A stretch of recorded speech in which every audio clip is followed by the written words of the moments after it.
Now that the freezing cold temperatures have finally left us, you're probably getting or have already gotten one of these, your electric bill. And because of that cold snap we had back in mid-January, you might be seeing a noticeable increase in your usage and, of course, how much your bill is. So let's look today into what makes up a bill and how it can fluctuate based on a number of different things. But before we do that though, let's discuss a few misconceptions. For several decades now, Salt River Electric has been enhancing our meter reading capabilities, allowing our advanced system to automatically and accurately read a member's meter remotely on a daily basis. That's why you won't see a meter reader out during the month. We're able to do it all now from our offices. And what about estimating bills? Well, it's a claim we hear frequently during months of extreme temperature shifts. In the rare case that a piece of equipment causes your meter not to communicate with our system, your usage might be estimated. However, you'll always be made aware of this with this estimated stamp on your bill for that month. Now, let's break down your bill. This should be a familiar sight, but what exactly are all these line items? First, we have your kWh used, which is the amount of electricity used during a billing cycle. You'll also see a comparison on how your usage compares to this same time of the month as last year. Your balance forward is whatever credit you carry over from your last bill, if applicable. Your current electric charge is based on how much electricity, or kWh, you used. It's created by multiplying our rate with the kWh plus a meter charge of $9.20. The fuel cost adjustment comes from and goes to our power provider.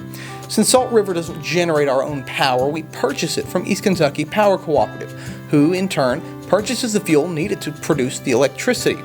Because the price of fuel fluctuates, so too does the charge, and it's based on your usage.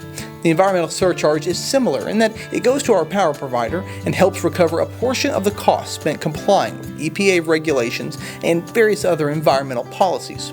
For Nelson County residents, your garbage bill is collected by Salt River and is sent to Nelson County Fiscal Court.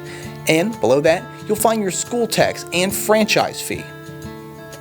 Alright, so that's how your bill comes together, but what exactly can cause all these sudden changes in your usage?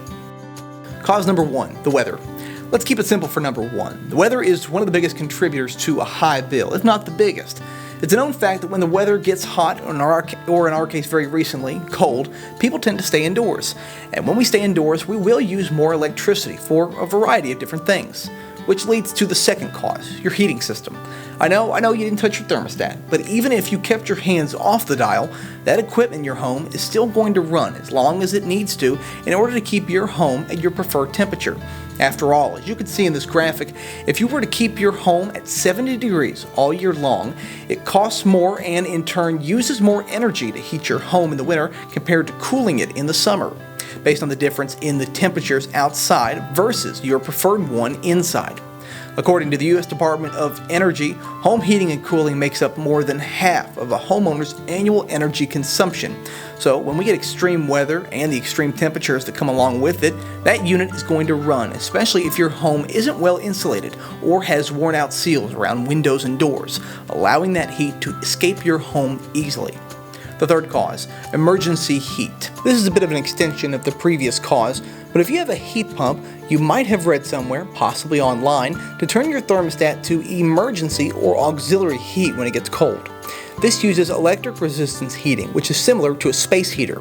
By design, heat pumps will use emergency heat in order to catch up the temperature inside a home quickly and then turn it off automatically when the desired temperature is reached and can be maintained by your unit. But by turning emergency or auxiliary heat on manually, you might have forgotten about it and then left it on for an extended period of time, essentially turning your home's heating system into one giant space heater running 24/7, and that can lead to a noticeable increase in your usage. Finally, cause number 4, the fuel adjustment and environmental surcharge. Okay, let's say your home is well insulated, everything else is fairly normal, and while you did use slightly more energy this January than last, your bill is still shockingly high. It's likely from the fuel cost adjustment or environmental surcharge. Both of these pass-through charges are affected by the amount of electricity you use and your usage, and can fluctuate based on the price of coal and natural gas and the environmental costs associated with efficiently using them to generate power. While Salt River does not control or keep these costs, they originate from and go to our power provider. While we hope this video has helped shed a bit of light on why your bill might be higher than normal this past month, we know that it doesn't change the cost of it. One of the benefits of being an electric cooperative, though, is having individuals who care about our members and the communities we serve.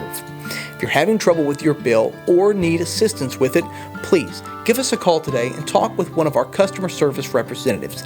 They'd be more than happy to assist you with any possible questions you might have.